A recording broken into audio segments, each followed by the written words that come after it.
Sahana Vavatu Sahano Bhunaktu Sahaviryam Karavavahai Tejasvina Aditamastu Ma Vidvisha Vahai. Om Shanti, Shanti, Shanti. Om. May the Divine Being look over us lovingly as a mother and father. May the Divine Being support and nourish us as a mother and father. May we have the strength and skill to study together the art of spirituality. May no misunderstandings arise amongst us. Om, peace, peace. Peace be unto thee, unto us, and to all your beloved children everywhere.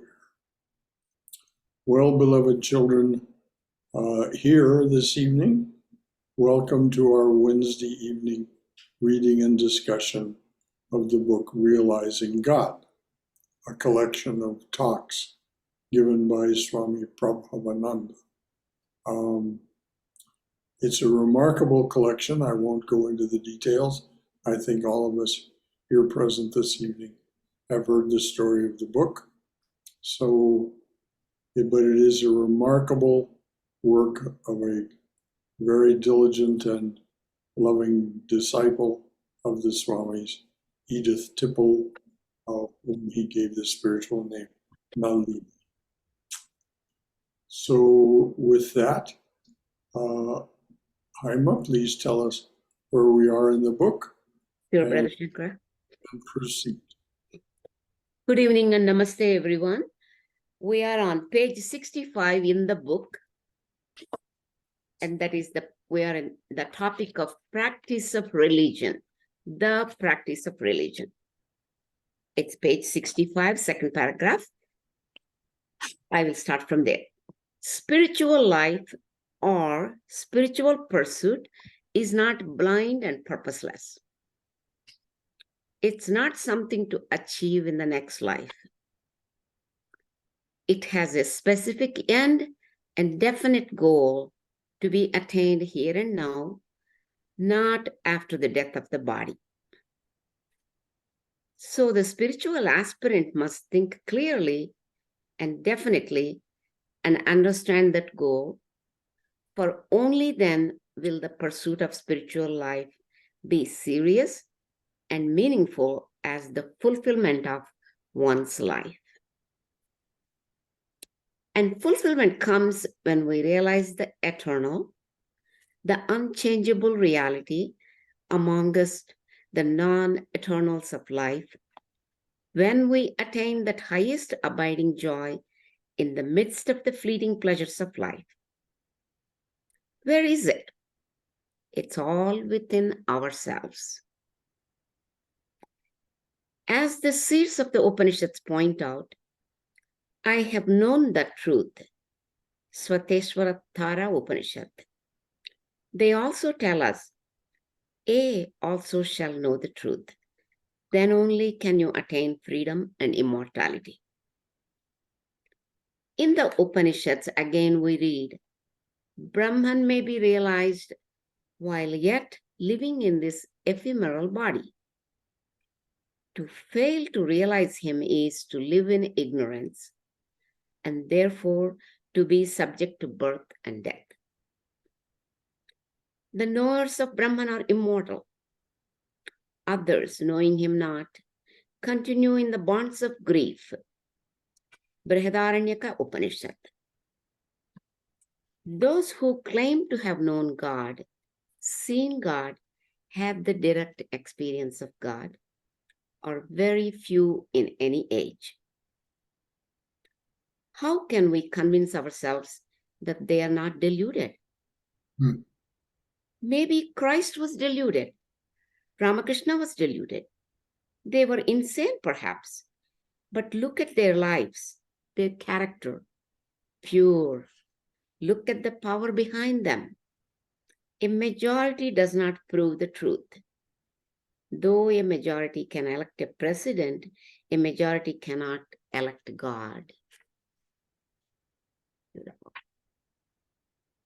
The fact is that they are in the minority because very few want that. My master one time said, people's minds are busy with trivial things. Who wants the real treasure? He also said, we have the treasure to offer, but people come to get potatoes and onions and eggplants. They can manage to do all kinds of worldly works. But when it comes to spiritual effort, they say, where is the time for it? Buddha called this laziness and the greatest sin.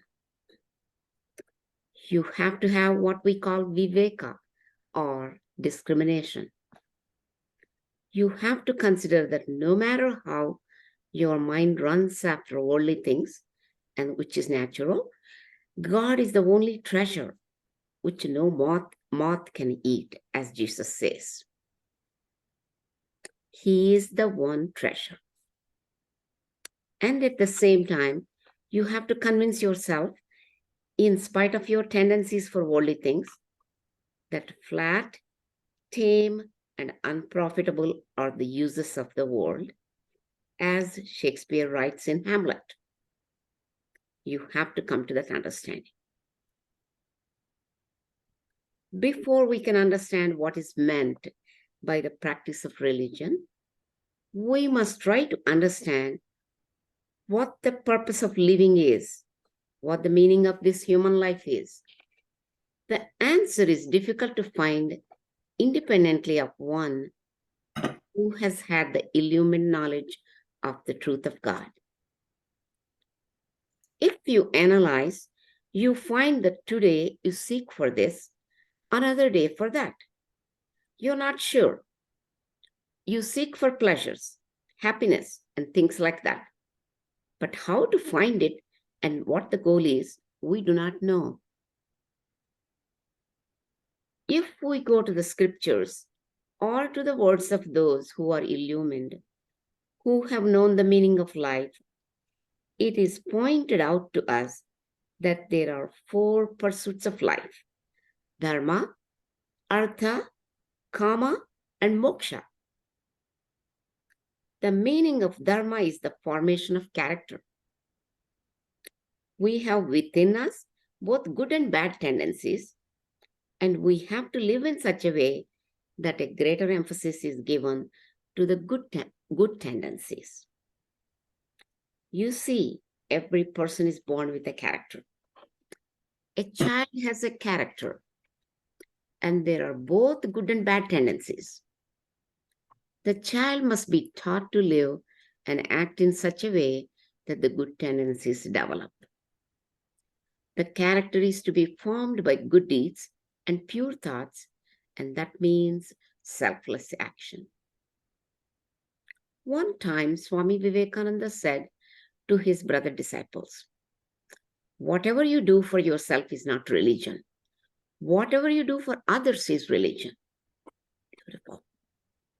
So that is the first thing you have to understand, that you have to form a character that is selfless. Then again, you can't live on character. So there is the pursuit of economic freedom, artha. But the pursuit is not for the sake of economic freedom in itself, but for something very great. The selfless character you try to form is not the end, but is a means to something higher. The first stage is known as brahmacharya, student life, in which the individual learns to acquire dharma, a character with good tendencies, along with the knowledge, learning. Next comes married life and the pursuit of economic freedom and the satisfaction of legitimate desires. The third stage of life is retirement. And in the last stage of life, one renounces everything and is completely dedicated to God. As a general rule, one has to pass through all these stages and ultimately renounce everything. The ultimate ideal is complete detachment and renunciation. But in order to achieve that, you have to learn such detachment and devotion to God, beginning with life as a student. Gradually, those virtues grow and culminate when you're completely absorbed in God. Now, generally, there are these 4 stages of life. But it is said that no matter in what stage you may be, student or householder or retiree, any moment that great dispassion possesses you, you take to the last stage of life. You can renounce at any moment in life. The highest goal, therefore, is what we call moksha, which is liberation from the bondages of birth, death, and rebirth.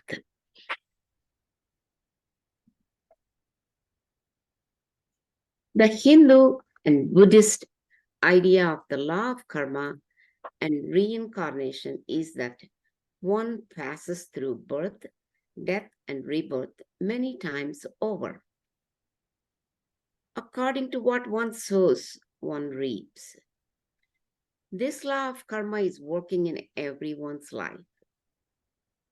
And liberation means to be freed from that and to attain immortality. Generally, the idea is that immortality means continuity of existence. Even what you call matter continues to exist in some form or other, because nothing in this world is destroyed or lost. But immortality does not mean that. In every religion, immortality is something you have to attain. In the Svetasvatara Upanishad, there is a verse which says that this vast universe is a wheel going round and round, and all creatures are within this wheel of birth, death, and rebirth. As long as you consider yourself separate from the Atman, from God, so long do you go round this wheel. But the moment you realize and experience that you are the Atman, one with Brahman, the moment you unite yourself with God, you are free and attain immortality. Swamiji said, each soul is potentially divine. Mind you, he says potentially. It has to be manifested. And the goal is to manifest this divinity within by controlling nature, external and internal. Do this either by work, worship, or psychic control, meaning meditation, or philosophy by one or more or all of these, and be free. This is the whole of religion. Doctrines or dogmas or rituals or books or temples or farms or are but secondary details. This is the substance of what religion means. So what is meant by controlling nature? We identify ourselves with nature. For instance, I begin to feel this dusk is mine, that I have a right to it. This house is mine, it belongs to me, I possess it. I identify myself with external nature or inner nature in the mind, which is subject to the gunas. One time it's calm, another time restless or passionate. Again, it is lethargic. I identify myself with the moods of the mind, whereas my true nature is Atman, divine. So we have to control external and internal nature by realizing our true being. Sri Ramakrishna and Swami Vivekananda and all the disciples of Ramakrishna placed before us an ideal which is not one-sided, but which combines all four yogas in one life. In other words, you have to be active as well as meditative to be devotional as well as philosophical. People think they have to work out their karma, but you can never work out your karma. You see, every time you work, you're acting and creating new karmas. It is a chain of cause and effect. The effect becomes the cause, and again there is the effect. There is the effect, and so it goes on. There is no end. But when you attain to the knowledge of Brahman, then the law of karma can no longer attach itself to you. If you have done awful deeds and suddenly illumination comes, you are freed from all that. The effect will not hurt you. But understanding the ideal is not enough. There are three things necessary for liberation. The first two are human birth and the desire for liberation, for the knowledge of Brahman, for attaining union with God. You have to have longing for it. When Sri Ramakrishna was asked how to know God, his answer was intensely long for him. If you do that, the path becomes clear. The longing does not come all at once, but even a slight desire can be intensified. The third condition is the association with a holy personality. In the Gita we read, these illumined souls who have realized the truth will instruct you in the knowledge of Brahman if you prostrate yourself before them, question them, and serve them as a disciple. To prostrate means to listen to the truth taught by the teacher eagerly. To question means to reason upon the teaching and ask about it. Otherwise, you won't understand. And to serve the Guru means to follow the teachings and to meditate.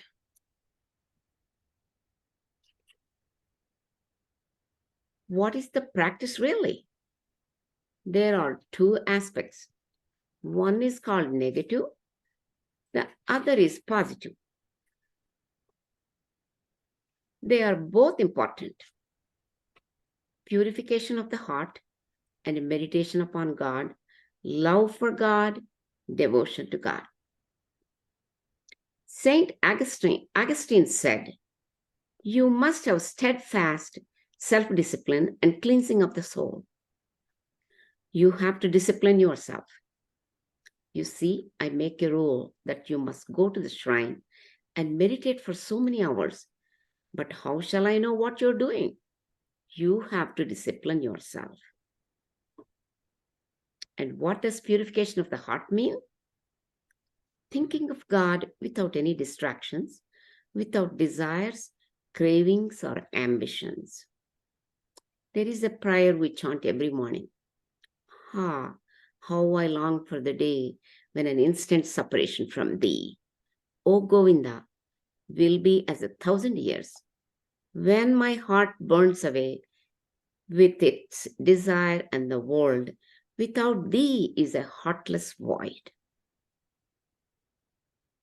We have to pray earnestly that the heart may be cleansed and fixed in the Lord. We have to feel that anything without him has no sense or meaning. Practice, practice, practice. We forget, then again remember. Whatever we hear, every sound is Brahman. Defy everything. Now again, there has to be philosophy. We must learn to discriminate between the eternal and the non-eternal. We have to realize to feel that God alone is real. There is the world. There are duties and friends and relatives, but they all have meaning only because of God. And all passes away except God. In Him again, you find everything, everybody. Be devoted to God and meditate upon God. It doesn't matter if you believe in God with form or without form. Have some idea. Whatever appeals to you. There are different ways to meditate according to any aspect or ideal. But here is my point. No matter how you worship God, it does not make any difference what your conception of God is. Meditate upon that. God sees your heart. Whatever you may be conceiving, He reveals Himself to you as He is in reality. That is your only way of knowing God. We cannot conceive exactly what is beyond thought, beyond comprehension, but try to comprehend, try to think of Him in your own childish way. He will reveal Himself to you as He is.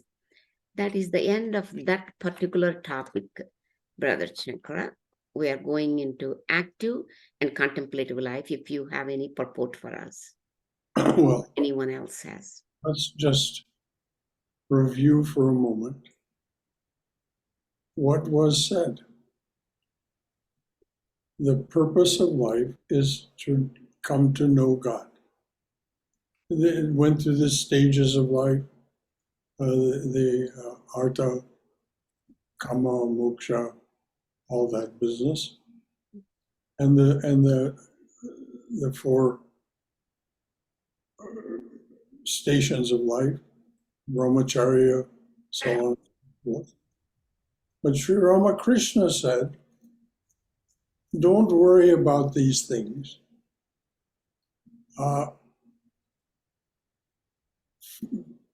Pursue knowledge of God. Pursue the fourth stage, moksha, here and now. And the way to do this is to ask, ask, ask. He said, yearn, or I forget the word that he used, weep for God, yearn for God. But the idea is don't settle for anything else. Yes, you must live your life and go ahead with your duties and do all the things that the Swami described here. But as Christ said, seek ye first the kingdom of God, and all else shall be added unto you. All wisdom, all knowledge, all that was hidden will be revealed. And Sri Ramakrishna says the same thing. If you ask the Divine Mother, if you ask, and for him, of course, the Divine Mother's form was Kali. But it doesn't matter which form or formless aspect you address. Just cry with a sincere heart, oh, let me know what I need to know. And Sri Ramakrishna says, practice just a little, and someone will come forward to help you. So there's every reason to think that these three phases of life, human birth, yearning for liberation, for knowledge of God, and a qualified teacher, will come to you. As a matter of fact, one has in the form of Swami Prabhavananda, as represented by this book. So, having said all that, and having heard all that was read, is there anything anyone else would like to add from their own wisdom or experience or any concern or comment that you would like to raise.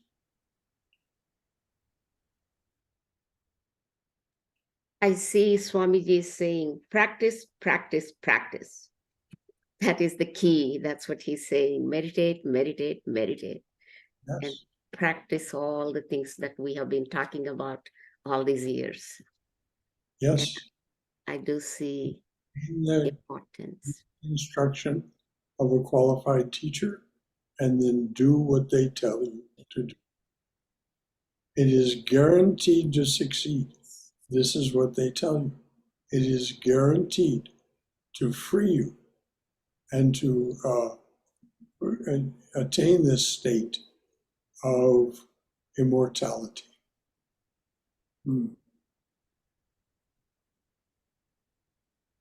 So yes, thank you, Harma. Indeed, it's all there. Sometimes was somebody starting to say something? Oh, I was gonna say, sometimes we practice and we get really busy and distracted with the day-to-day stuff in our lives and scattered by it as well. And but then sometimes things happen. We may practice and I think what I'm having trouble saying what I'm thinking, which is sometimes things happen in our lives that are so difficult or painful, and it brings the divine really close. And we may practice most of the time without weeping or without yearning or without feeling viscerally that need for God, that need for thee. And then something happens in your life that's painful, and you find yourself without having that practice and the Sangha and the community and all that. Without that, you're kind of lost. But having this history, your personal history of practice, whatever your practice is, and your community and all that, then you can weep and cry, and the divine is there. Big time. Yes. As the kids say. Ever sustaining. Ever sustaining. Thank you, Cindy. So eloquently and articulately said. Anything else from anyone? In difficulties, divine reminds us how temporary our lives are. Often. So often we see that. We see that all the time. How temporary our lives are. The passing of a loved one. Yes. This is brought so forceful attention. It hurts, but it reminds us. Oh, yes. It reminds us.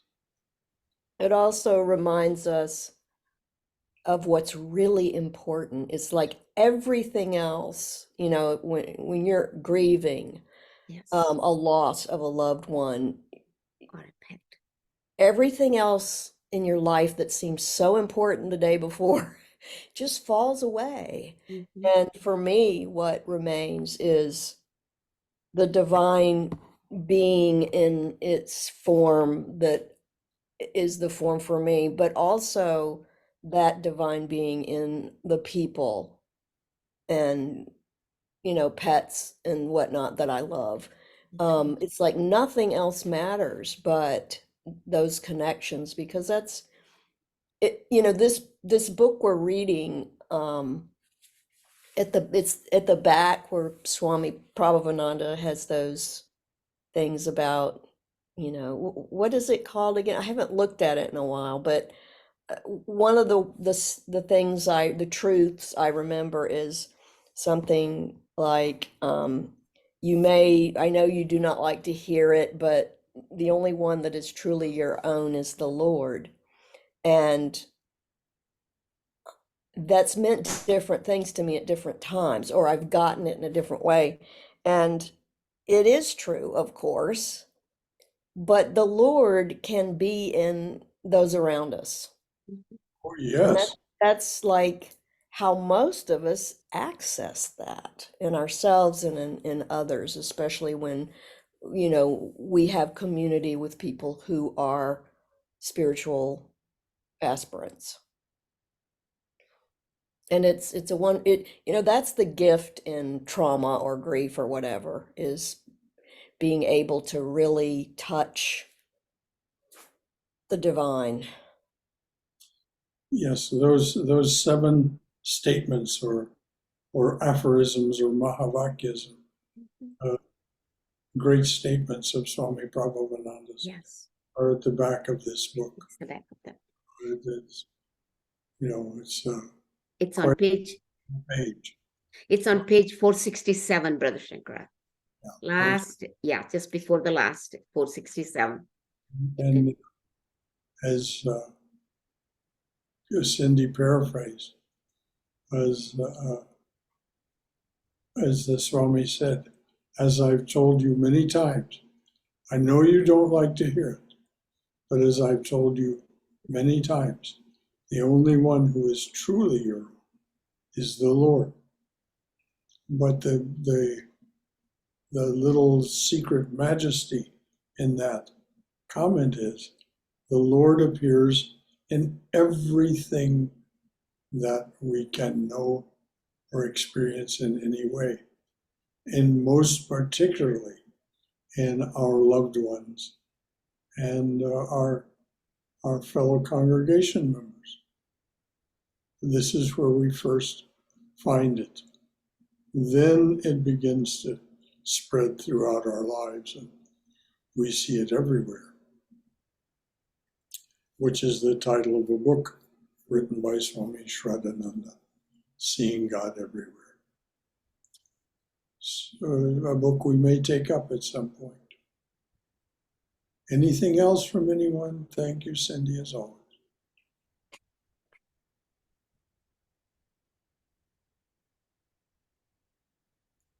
All right, what is the next? Well, Jaime, why don't you read all 7 of those statements on that page? Okay, sure. 467 page.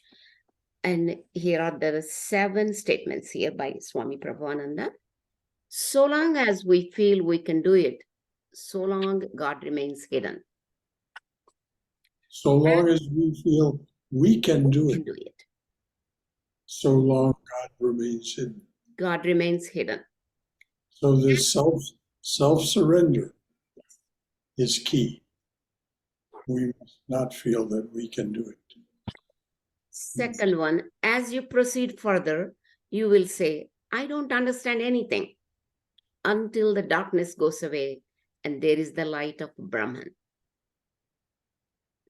Number 3, I know it's hard to hear, but as I have repeated many times over the years, there is absolutely no one who is your own but the Lord. 4, people have a right to their pain and suffering. Don't try to remove it. Sustain and comfort. Now, this is a very important.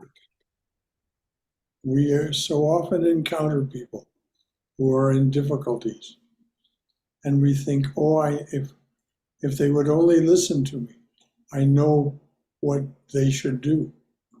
Well, first of all, that's arrogant and presumptuous, but it's also very wrong. We don't know. So would you read that again, please, dear? Sure. People have a right to their pain and suffering. Don't try to remove it. Sustain and comfort. Why do they have a right to their pain and suffering? It is through our pain and suffering that we learn. We learn very little through happiness.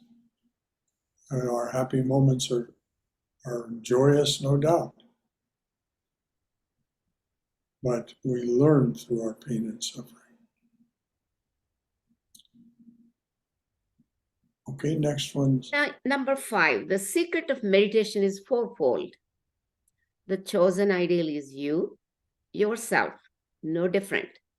Learn to feel that living presence, patience, perseverance, and expectation. Please read that again more Yes. slowly. The secret of meditation is fourfold. The chosen ideal is you, yourself, no different. Learn to feel that living presence, patience, perseverance, and expectation.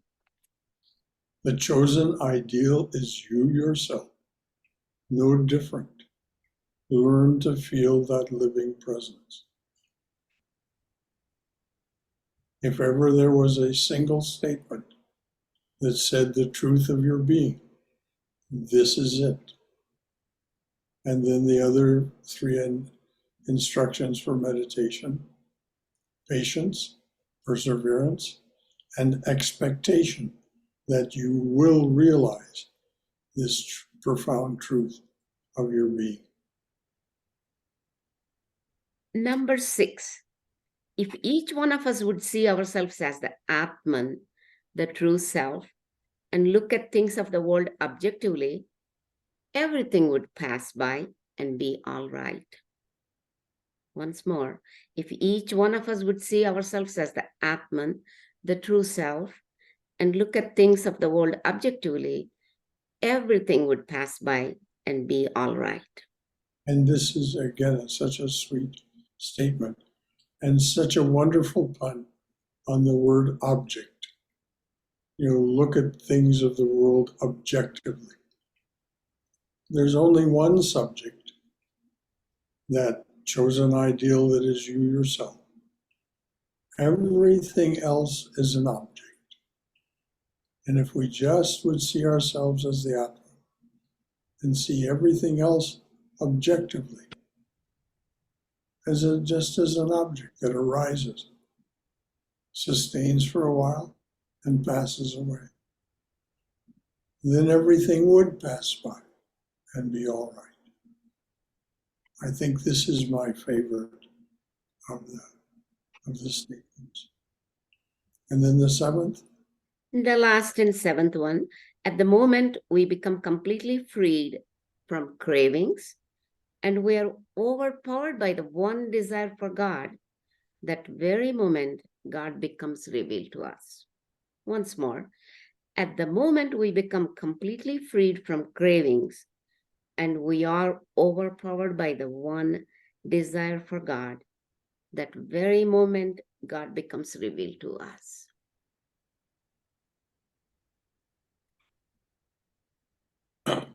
So any comments, concerns, or questions? One about these 7 statements, which I have always called Mahavakyas. That's an Upanishadic statement, Upanishadic term for great sayings. Maha, great, Vakya, saying. These 7 Mahavakyas of Swami Prabhavananda. Namaste, Brother Shankara. Namaste, everybody. Yes, Shailesh. I feel that these are like milestones. You look at these milestones and say, okay, this is what I have progressed. It will be, I don't know the right word to use with that intensity, but using mind and intellect to define something will be, it's not the right way, I would say, but use this as a milestone. My understanding is that as we do spiritual practice, all these stages come upon you. For example, look upon objectively, the 6th one, or I would say the world as experience as its Maya. Yes. It's like waking up, using mind and intellect to define this is like waking up and someone saying, okay, this is your name, you have a wife, you have kids. That doesn't happen. It's a part of your personality. And so I think when you go deeper and deeper with your spiritual practice, these things become an integrated part of you. And you can see that how this world is temporary. And nobody has to come and tell you. The mind and intellect is very, very little part of your personality, I think. And the only way to understand that the mind and intellect needs to be kept aside and go beyond, in fact, not go beyond, you just pass that with the spiritual practice only. Spending time with yourself in silence, in nature. And like Thakur said, it was in the book, that genuine yearning. And then there was another line which it said that Swamiji said that without complete distraction, with no desires, going to the Lord and meditating or prayer. And now I'm saying all this, it's difficult to go without desire. Sometimes without desire I go, but there are distractions. The mind is distracted. And so that is what I find difficult. So all my understanding is that the spiritual practice is, I always stay focused on the spiritual practice. And I always find that this ideal way of going to the Lord is very difficult. But we have to keep doing that. And then everything else will come. But it's a very, very profound, the milestones, I would say, the 7 milestones. Nicely put. Milestones. Yes. There is a certain continuity and through line to the 7 statements and where we end up at the end. Without cravings. Very difficult. Without cravings.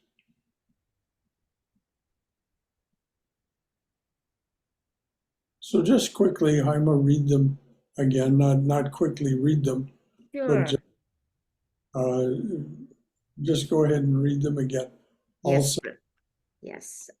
Sure, Brother Shankara, I will. From the beginning. So long as we feel we can do it, so long God remains hidden. 2, as you proceed further, you will say, I don't understand anything, until the darkness goes away and there is the light of Brahman. Number 3, I know it's hard to hear, but as I have repeated many times over the years, there is absolutely no one who is your own but the Lord. 4, people have a right to their pain and suffering. Don't try to remove it. Sustain and comfort. 5, the secret of meditation is fourfold. The chosen ideal is you, yourself, no different. Learn to feel that living presence. Patience, perseverance, and expectation. Number 6, if each one of us would see ourselves as the Atman, the true self, and look at things of the world objectively, everything would pass by and be all right. Last, number 7, at the moment we become completely freed from cravings and we are overpowered by the one desire for God, that very moment God becomes revealed to us.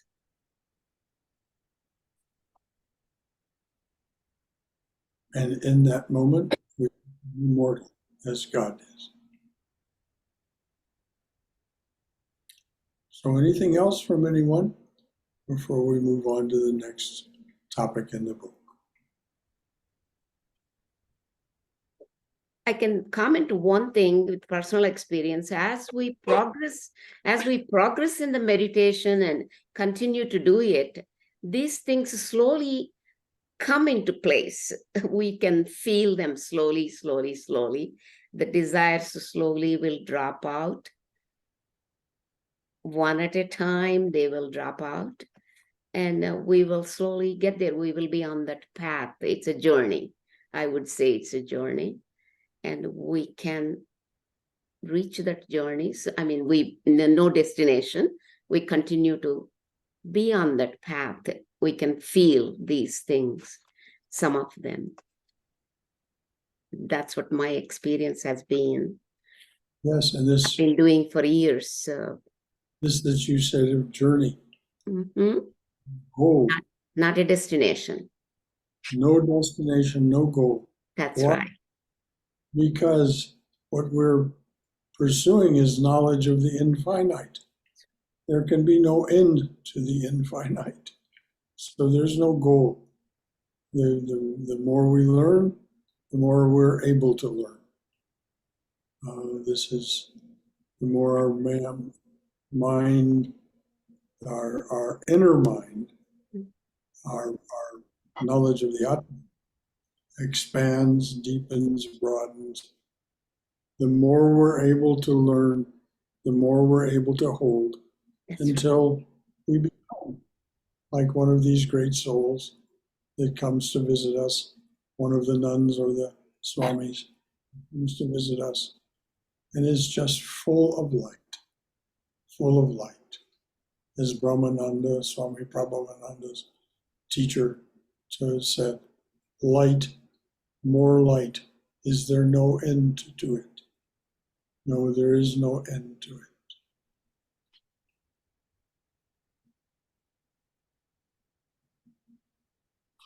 Thank you, Harima. Okay. We still have about 14, 13 minutes, Brother Shankara. I could start Act 2 and Contemplative Life, the topic. That's Okay. exactly Okay. what we want. Next Remember, topic. each one of these is a separate talk that Mhm. was done by the Swami a number of times. And this is the best. Nalini went and found the best way the Swami said any given thing out of these many times that he gave a talk. She went through the transcripts, typewritten transcripts, and found the best language. So this active and contemplative life is not just a talk that was given, it's compiled as a talk, but it is actually made of bits and pieces, paragraphs and sentences, phrases from many different times that the Swami gave it. The same talk on active and contemplative life. So please read on. Heidi. Okay. The topic is Active and Contemplative Life. The degree to which you enjoy the bliss of God in this life will determine the degree to which you will enjoy the bliss of God after death. There is a very false idea prevalent amongst many followers of many religions that heaven is to be attained, that we shall find God after we die. But if we study the source of any religion, we shall find that the truth has been brought out that heaven is within ourselves and that it has to be attained here and now. If in this life we have not been able to overcome hatred, jealousy, and passions, when we die, the death of the body, we shall not be able to overcome them. Wherever we go after death, we carry the same mind, the same consciousness with us. Can I read this one more time, Brother Shankara? Yes. It's very profound. And the degree to which you enjoy the bliss of God in this life will determine the degree to which you will enjoy the bliss of God after death. There is a very false idea prevalent amongst many followers of many religions that heaven is to be attained, that we shall find God after we die. But if we study the source of any religion, we shall find that the truth has been brought out that heaven is within ourselves and that it has to be attained here and now. If in this life we have not been able to overcome hatred, jealousy, and passions, When we die the death of the body, we shall not be able to overcome them. Wherever we go after death, we carry the same mind, the same consciousness with us. I shall try to explain to you, in short, the Hindu theory of evolution, which brings out the ultimate end and goal of every being on earth. You see a huge tree. That tree comes from a very tiny seed. Our theory is that the whole of the tree is in the seed. What we find in the effect is in the cause. In the process of evolution, there is no extraneous substance that gathers, but what is already in the cause unfolds in course of time. At one extreme, we find in this universe dull, dead, inert matter. At the other extreme, we find a Christ, a Buddha, an illumined seer. There is no difference whatsoever between a Christ and God. There is no difference between an illumined seer who has attained unitive knowledge and God. Not the least bit of difference. In the Upanishads, we read, a knower of Brahman becomes Brahman. That comes from Mundaka Vipanishad. That is, knowledge of God means unity with God, becoming God. Therefore, it stands to reason that God, which we find unfolded in a Christ or a Buddha, exists completely in the minutest dull, dead, inert matter. In the vegetable kingdom and in the mineral kingdom, there is that infinite God, but that is meant eternal life, infinite consciousness, abiding happiness. That is God. It exists in a potential form everywhere, but remains covered with darkness. In the mineral kingdom, there is just darkness. But when we come to the vegetable kingdom, we find that though matter or darkness predominates, there is a certain release of consciousness. The plant can react. When we come to the animal kingdom, we find that consciousness predominates, but there is no self-consciousness, no intelligence.